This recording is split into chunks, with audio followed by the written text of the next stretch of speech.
Welcome to CAMWORKS Tips and Tricks. My name is Paul Ludwig and I'm an application engineer with HCL CAMWORKS.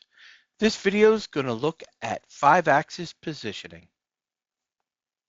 Anytime we're doing 5-axis positioning, the first step needs to be setting up our machine and coordinate system. In this case, our coordinate system is going to be the bottom of our fixture.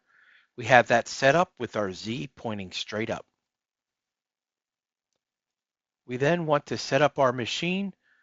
We want to make sure that we have a 5-axis machine selected and that our rotary axis and our tilt axis are set up correctly. The next step is going to be recognizing features. First, we're going to go ahead and identify which features we want CAMWORKS to recognize. Once they are selected, we will then run extract machinable features or automatic feature recognition.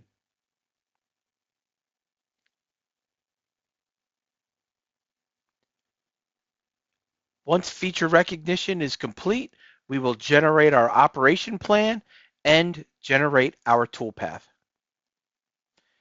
We now are going to have a list of all of the features and setups recognized. CAMWORKS will automatically recognize all of the different faces and setups needed for 5-axis positioning. Typically at this point, I would run simulation, but I want to point out one more thing before we wrap up. In our CAMWORKS options, under simulation, there is motion control. There's two options, rotating the tool and rotating the stock. If you want simulation to do the indexing of the part, then go ahead and pick rotate stock. Otherwise, if you pick rotate tool, the tool will move around to the different faces instead of the stock and fixtures rotating. Thanks for watching our video. For more information, scan the QR code or click the link in the description.